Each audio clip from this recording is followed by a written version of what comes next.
Hey you, welcome to my podcast. Do you like amebo, unsolicited advice, and very unconventional opinions about Christianity, mental health, and psychology? Then you're in the right place. It's Monday Morning Rant with Miss James H&M. Let's go! Good morning, everyone.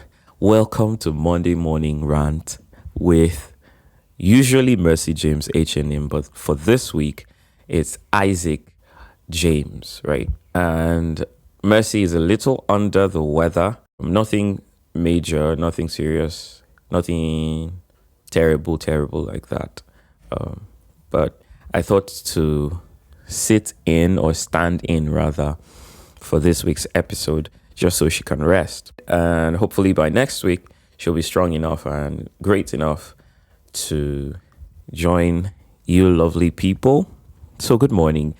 It's another Monday morning and I can't wait to get into what I think I should share for this week. But before then, I'd like to introduce myself. So my name is Isaac James. I am the producer for Monday Morning Rant. So I do the audio editing primarily for Monday Morning Rant, and I have done that since its inception. So I'm not as much a stranger as you possibly think. But yes, aside that, what am I, Seth? I'm a music producer and a cybersecurity analyst, right?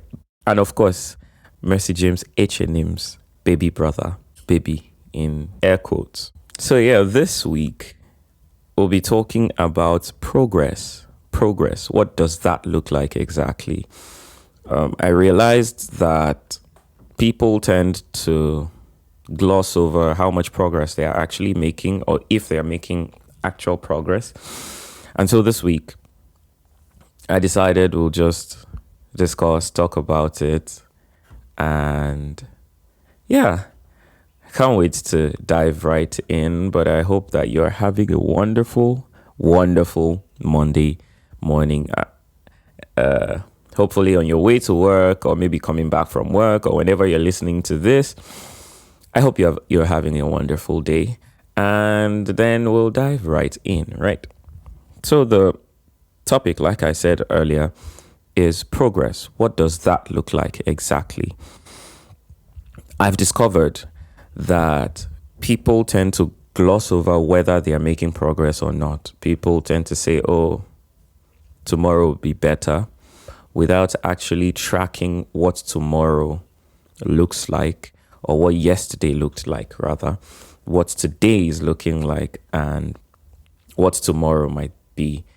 There's this saying in Yoruba, and please bear with me, that if a Sunday that is going to be good, it's from Saturday that you'll know. And I'd like to think that to some degree it's actually true. That I've seen people go from 1,000 followers to 100,000 followers in less than 6 months. And not to claim to be clairvoyant, but you can almost tell by the amount of progress the person is making. Like the person starts off with a lower quality device or something, maybe not even something as substantial as that, but their style, their delivery just shows that hint of progress, that they're doing better, that they're increasing their audience, and it applies across all areas of life, even spirituality. I'm hoping that this episode won't be as long as the usual Monday Morning Rant episodes, but we'll see about that. And so I've broken progress down into aspects or areas of human endeavor. So you can take a pen and paper if you're so inclined, or even just open your phone and jot things down, And I'll be starting with spirituality. And I've noticed that it's somewhat difficult for people to track their spiritual progress, or if they're making spiritual progress. usually they say, oh, maybe I'm praying a little more than I used to. I'm fasting a little more than I used to. Or I'm not experiencing as many spiritual battles, my God, as I typically would. And they assume that that's a sign of progress. So I'll be running through a few things that I think might more accurately measure spiritual progress and all different kinds of progress within human endeavor and human existence, right? So I'll be starting with spiritual progress, right? And while I will say, oh, reading your Bible, praying sometimes might be indicative of progress, it isn't always the case. And this is what I mean. That when I say this, you'll probably imagine someone in your mind, right? There's that someone who prays more than everybody, who fasts more than everybody, but the person is also more insultive than everybody. The person is more unkind than everybody. They're always the first to post their church flyer for Sunday service on their status updates and everything. But you know this person in real life. The person is actually a daughter of Jezebel. And I think it's in part because we use the wrong metrics to judge spiritual progress in our own lives. And so praying, fasting, yes, those are amazing, but there are many times signs of development, not progress. So you can get good at anything if you just put your mind to it, or you can get better rather at anything if you just put your mind to it. And that thing can include spiritual activities, but spiritual activities don't always indicate progress. So what does? I have found out in my fairly short life, that the fruit of the Spirit is a more excellent way of measuring your own progress. And so I'd want you possibly, like I said earlier, to take a pen and paper or your digital notes pad and try to track your progress. I actually do this every quarter. So beginning of a new quarter or end of a previous quarter or new year, pretty much. And I go through all these areas of life and try to see if I've made any measurable progress in that time. So for spiritual progress, I use the fruit of the Spirit because I've discovered it's actually very, very possible to grow in power, quote and unquote. You're healing the sick, you're casting out devils, but in your private life, and I know ministers actually will relate to this a little more, in your private life, you know you are not really growing. Sometimes it even feels like you're almost being drained of life, but all the motions, all the activities are still growing, are still going on. And so, fruit of the Spirit, love. Are you more loving towards other people? Are your family members enjoying love from your end a little more? Do they seem pleased with you when you do certain things or when you say certain things? How much do you actually love people? And it's something you have to reflect on.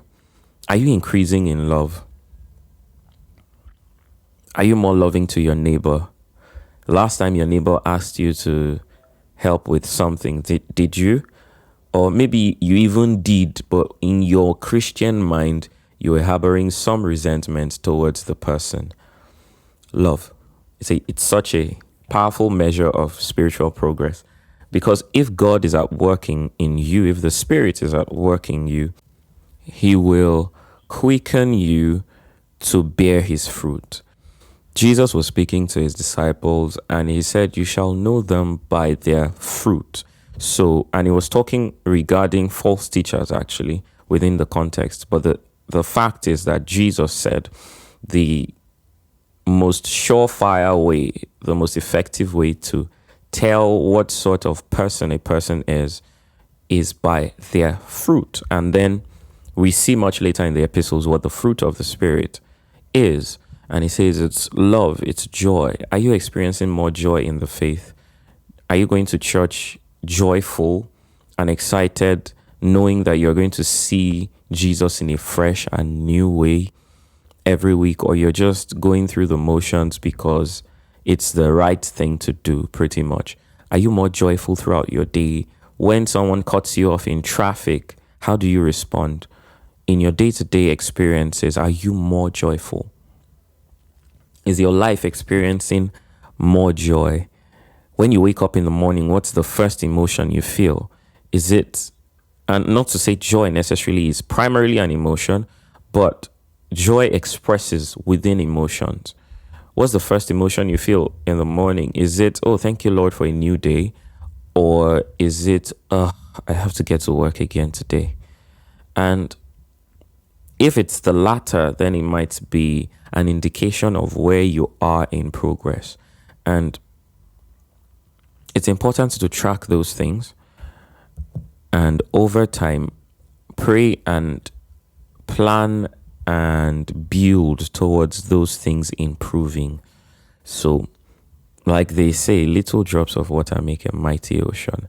You'll be surprised how much progress you can make in 1 year when you break these things down into each quarter or every month or every 3 months, and you go through and say, oh, am I making progress in this regard? How can I go about making more progress? And peace, right? Do you experience peace? I know in this Tinubu's economy for Nigerians, it can be a little overwhelming, but Jesus said he gives peace, and the kind of peace he gives is not the way the world gives. So if you're experiencing deeper spirituality, it should reflect in how much peace you have. So peace. Are you a peaceful person? When people annoy you, how do you react, or do you even react? And is it better than the way you reacted 3 months ago, or 1 year ago, or 3 years ago, or 5 years ago? Are you experiencing greater levels of peace? Patience. Are you more patient with your friends, with strangers, with annoying cousins? Are you more patient? At work, are you more patient? It's a surefire way to know if you're making spiritual progress. So yes, you're fasting more. Yes, that's nice.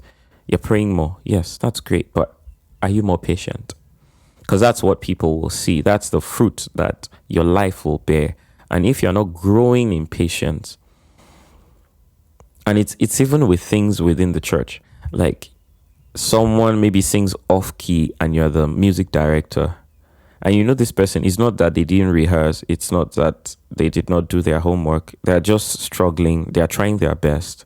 How do you really react in that situation? Are you patient? And it leads me to kindness. Are you more kind? Do you still give to people?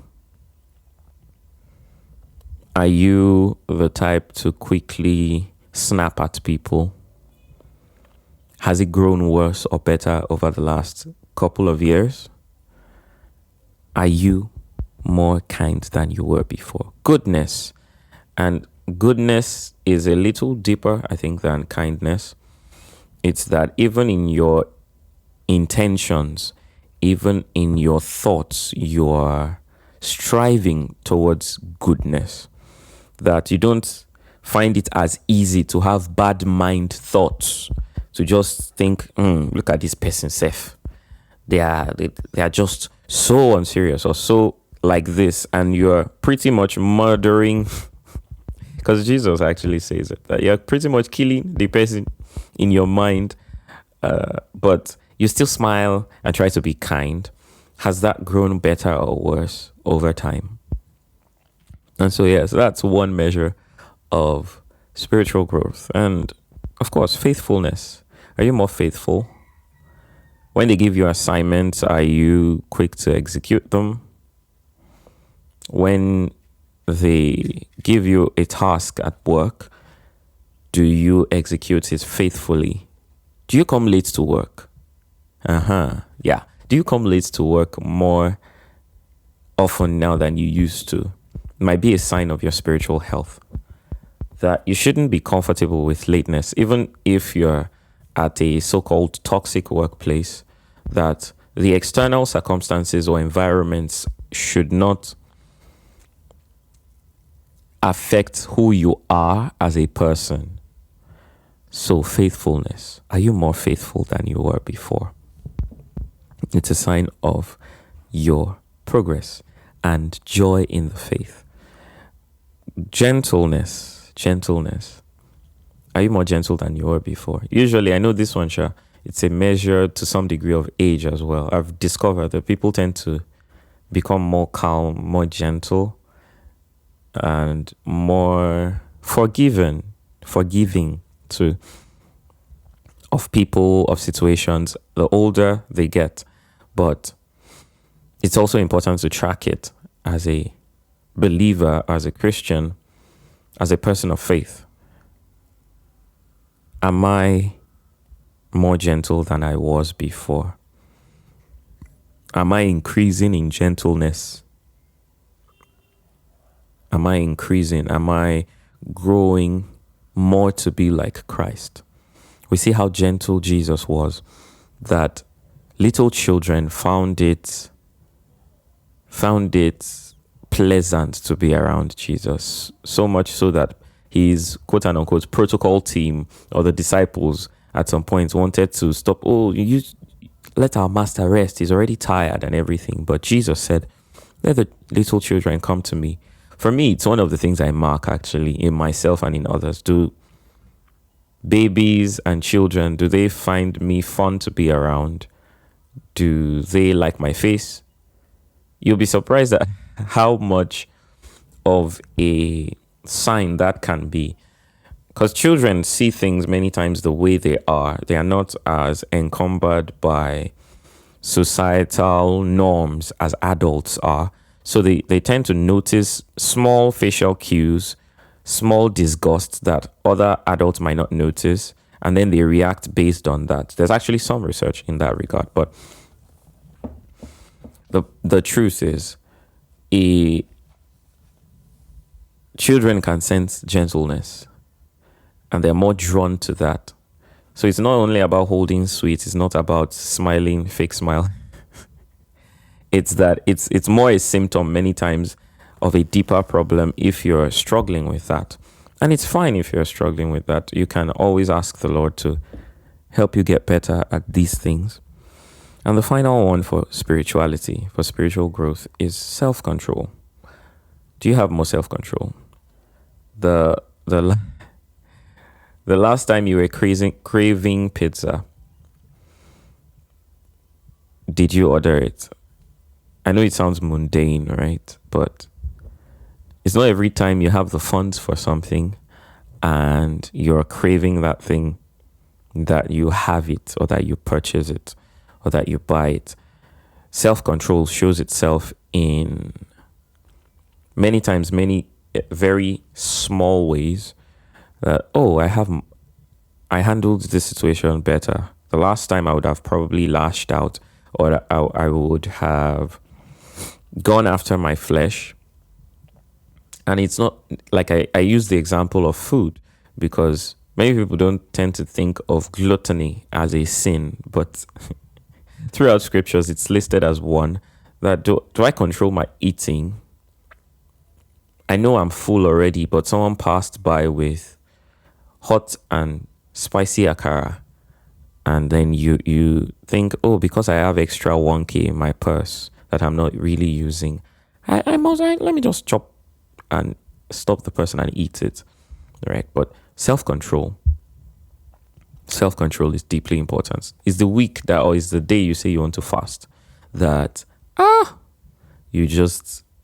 hunger will start at 8 a.m. or 6 a.m. You wake up hungry, but can you put your flesh under a lot more easily than you could previously? It's one of the hallmarks of spiritual growth. So that's it for spirituality. I will be moving on very swiftly now, because I think all the other aspects sort of stem out of your growth in the spirit, right? Into mental and emotional progress. And I'd like to just discuss a few things regarding regulation. Are you more regulated than you were previously?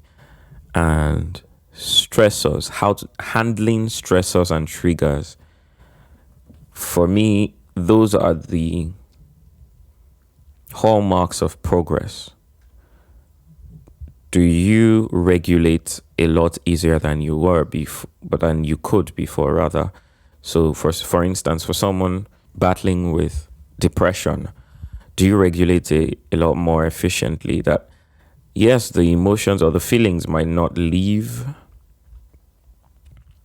at the moment, but can you regulate a lot better? Can you still live your daily life and do things that you need to do, that you absolutely need to do, with a little more ease?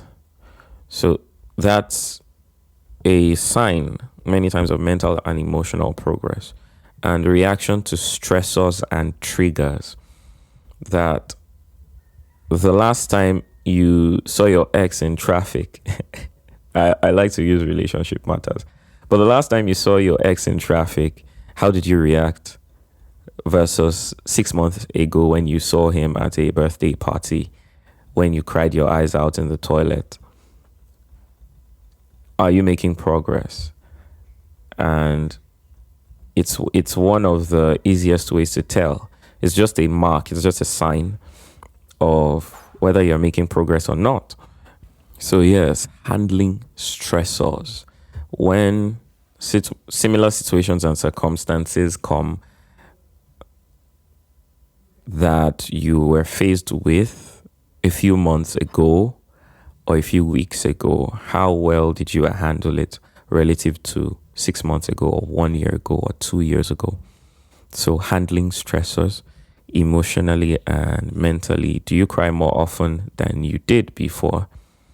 Do you have more insomnia now than you had before? Are you sleeping much later now than you were before?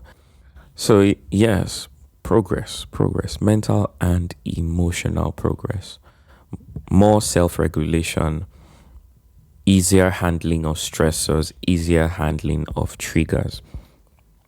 Then physical progress. I'd like to say one very simple metric. How many push-ups can you do? It's very surprising how push-ups, at least for me anyways, have been a sign of my relative physical health. That it's important as human beings to stay fit. It's stressful sometimes, but I think it's more a sign of other things that you need to take care of if your physical health is not in tip-top shape, right?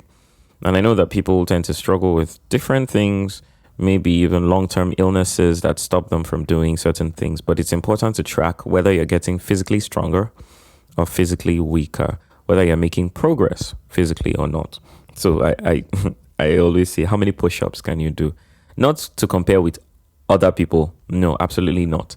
To compare with your previous state. So if 6 months ago you could do 10 push-ups unassisted and now you can do 6, it's a sign that something might be going wrong in your physical body and you probably should pay attention to it. So it might be anything from diet to imbalance hormonally to even physical exercise. Maybe you're living a more sedentary lifestyle, and those things tend to have impact on other areas of your life, including things like mood regulation, funny enough.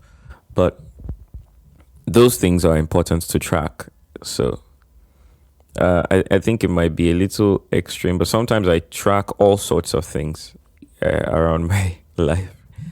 And I know, yes, it's giving Sheldon Cooper for those who love Big Bang Theory. But yes, it's important to track some of those things that you consider important to you, right? Track them, ensure that over time they're actually getting better.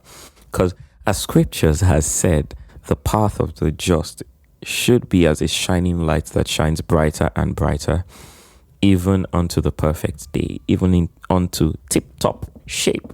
So, yes, how many push ups can you do? What are your health challenges, and are they better than they were before? Like, do you have allergies? Are they better or worse than they were before? Things like that. And then blood pressure. I realized that it's such a fantastic test of where you are, both physically and mentally. That, for instance, if your heart is not doing very well, it will tend to reflect in your blood pressure. There's also the impact, and please, medical people, don't come for me. But there's also some correlation between your sugar levels and your blood pressure. It's connected to all sorts of things, right? And it's why it's one of the first things usually when you're doing a test or a checkup that they check. So it might indicate certain deeper things like, are you going through stress? Are you sleeping well? Because it's such an amazing thing. When you're not sleeping well, your blood pressure tends to rise. When you're not eating well, your blood pressure tends to rise. When you're too stressed, your blood pressure tends to rise. If your diet is weird or wonky, your blood pressure might rise or drop depending on what you're eating consistently.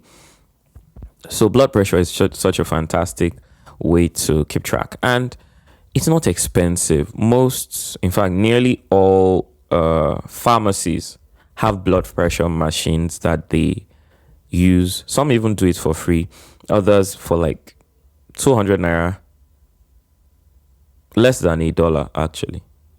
Anywhere you are, usually blood pressure machines too now to even buy and keep in your house, it's not that expensive. They are digital ones where you don't even have to have a lot of skill. You can use it yourself pretty much and keep track.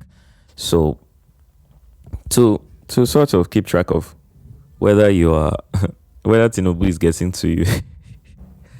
So yeah, and knowing your body too helps. That for me, I think the biggest thing that affects me is stress and sleep.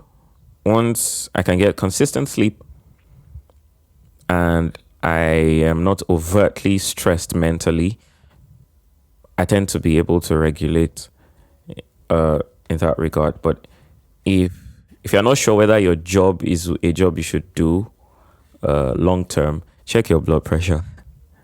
And please check it consistently. If you're at certain ages, if you're a little older, self, you should check more consistently. Probably some people say every day, self, but I know that can be a little quote unquote over the top. But for young people, it's surprising how many young people are walking around, especially amongst Black people and in Africa, where Africans are actually at a higher risk of things like heart failure and high blood pressure or hypertension, as they call it. So it's important to check those things and check them consistently, because it's one thing I've always told my close friends, that even if you're working really hard, you want to be able to work hard for long. You don't want to be one and done in your 40s, right? You don't want your body to be giving up on you while you're trying to raise your kids or trying to build a business in your 40s. So please stay healthy, drink a ton of water, ensure that your health is in top shape. Things like climbing flights of stairs, I've realized. Like the last time you climbed stairs, was it easy or was it difficult? And if your health is physically stopping you from doing sort of basic human things, like climbing 2 flights of stairs, and you're already panting, that might be a sign of something that you need to have some growth and progress in. So track your progress, people. And is your body stopping you from doing things that, I'll use this example. If you've always wanted to skydive, let's say, and you check the weight limit on skydiving and the parachutes, and you see that your weight is above the weight limit, then it might be a sign for you, because it's something that you actually want to do, right? Or maybe you want to go on certain rides at Disney World or something. and you check the weight limit and it's above it's below what your actual weight is, and it's something you really want to do, or you want to go hiking but you run out of breath easily, those things might be things that you want to track. So yes, physical health. Then fourth is financial health, or financial progress rather. Are you saving more? Are you sticking to your budget? And I know this is not a one size fits all thing. It's why it's supposed to be a personal evaluation, not that people come and tell you, oh, you're doing this or that. So I understand that with global inflation and with the extreme inflation in Nigeria, it might be a little more difficult to track things like your finances, but it's important to keep track of progress. Right? Are you making progress? Are you saving more? Are you doing things that actually matter to you? So I'm not a person that is as huge on how much money you have as I am about what you can do with it. And this is what I mean.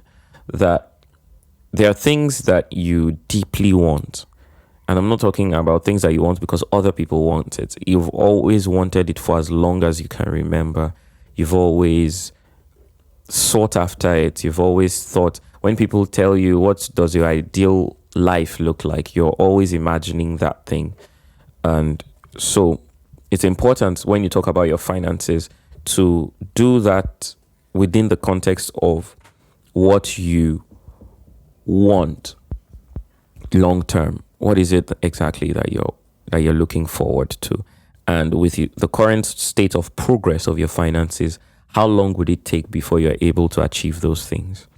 So I'm not saying necessarily buy private jet or something, unless you're, of course, a billionaire. But just, oh yeah, I need a car. At my current rate of saving, investing, and every other thing, how long will it take before I'm able to afford a car? And things like that. And then track your progress. You might be moving slowly towards the target, but it's important to track your financial progress. And then, not unrelated to it, is career progress.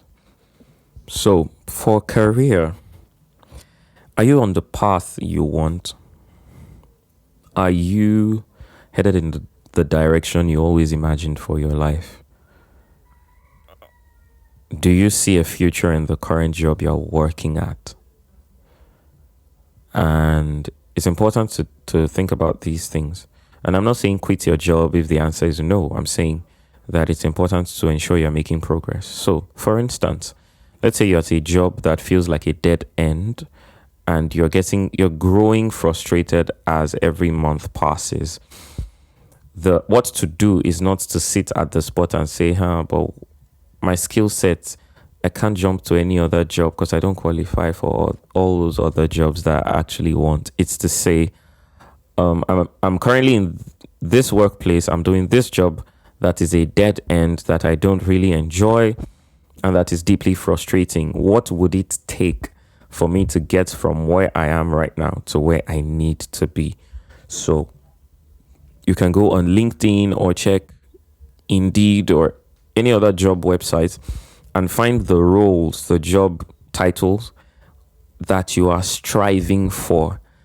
And then you can check under people, search for the people that have those job titles, and check what skill, what experience, what certifications that they have, and then work your way towards it.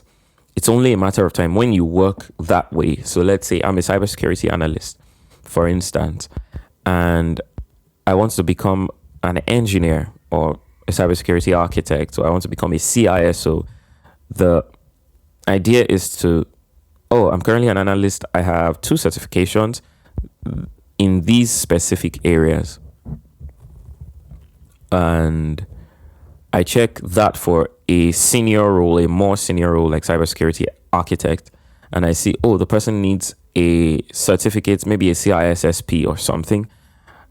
And then the trick, or what you should do, is to track progress in that direction. In the next 3 years, maybe the person has 5 to 7 years of experience and you already have 2 years of experience. So in the next 3 to 5 years, will I be in this place? Will I have these skill sets that are required for this senior role that I am pursuing? And then if the answer is no, it's to plan and track your progress in that direction. So you say within the next 1 year, I'll save up for this certification while you are still at that frustrating job, by the way. Because I mean, you have to still eat, you have to still pay bills, right? But now you are not just stuck at the job. You are at a job you don't like, yes, but you are working actively towards a plan for progress. You are planning and you're working and progress is in view, right? So that's one aspect of career progress. Are you doing what you want? Are you on the path of what you want? Have things moved positively in the direction you are hoping they will? Have things moved in that direction? You say you want to become a director at your workplace. Does it look like that will happen? And you need to, of course, I know I didn't say it earlier, but you need to be honest with yourself when doing these sorts of evaluations. You can't afford to be delusional when you're doing these sorts of progress tracking, right? Are you moving positively in the direction you want? Do you dread going to work? I've realized that many times for tracking progress, emotions are just as important as the facts.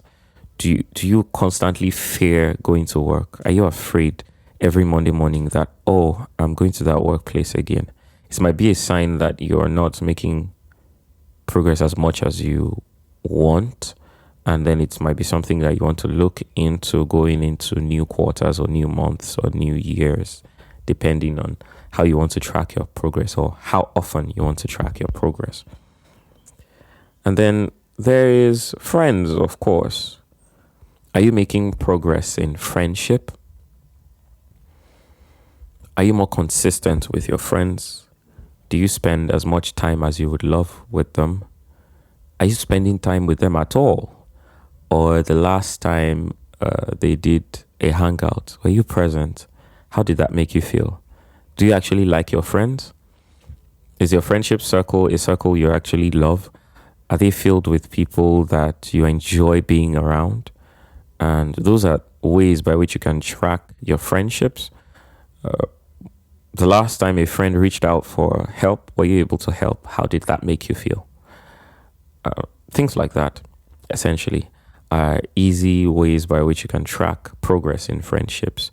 Do your friends trust you with deeper aspects of their lives? Can you trust your friends with deep and hidden aspects of your life as well? So yes, friendships.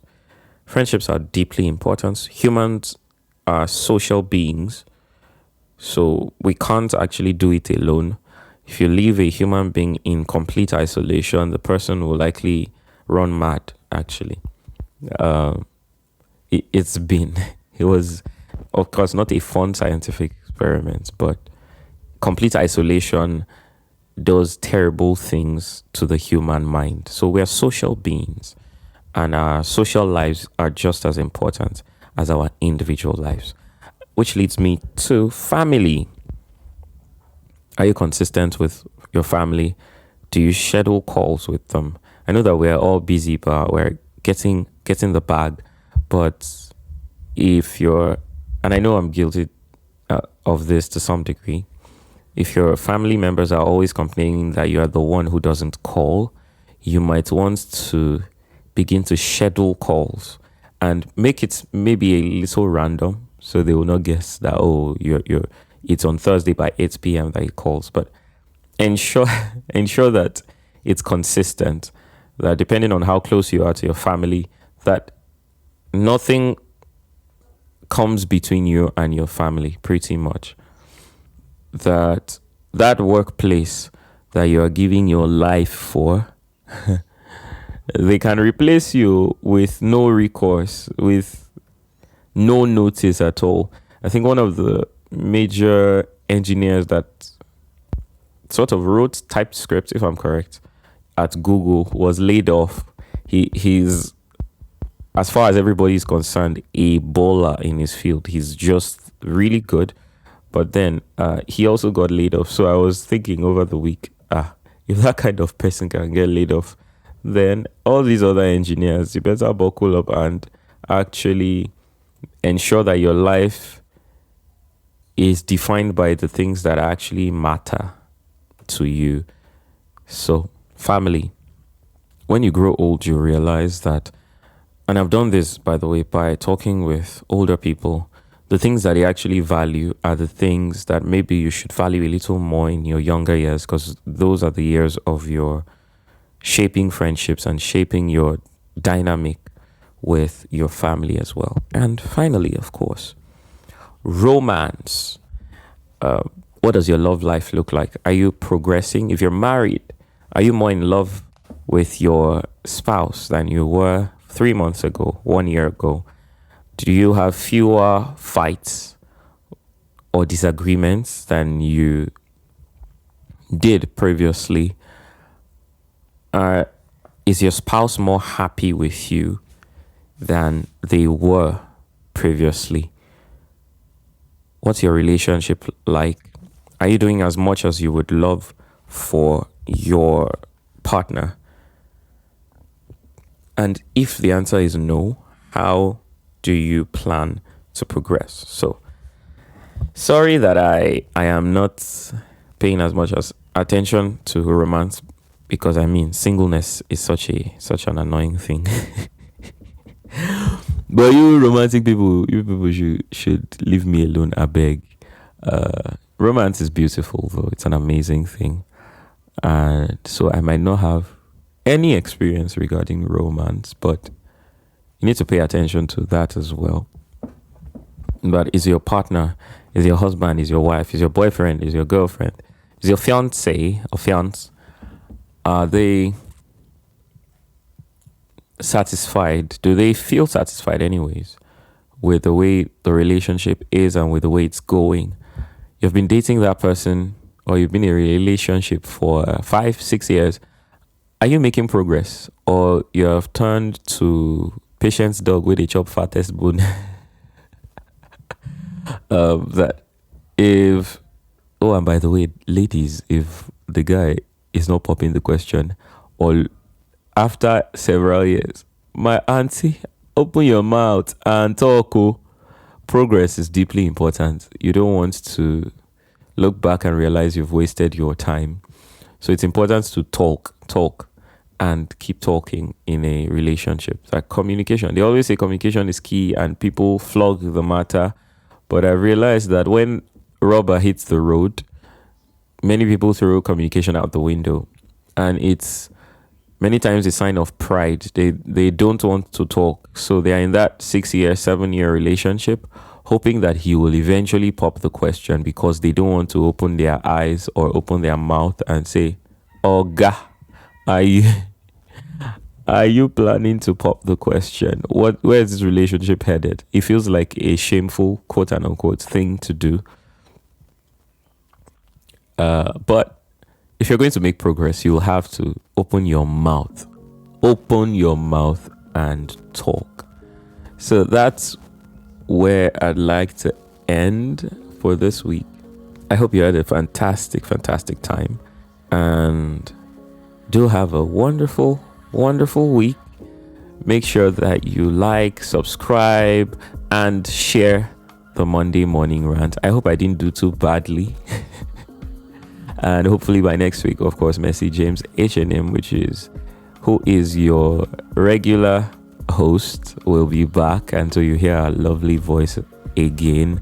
And I know for sure that she will have amazing topics to discuss next week.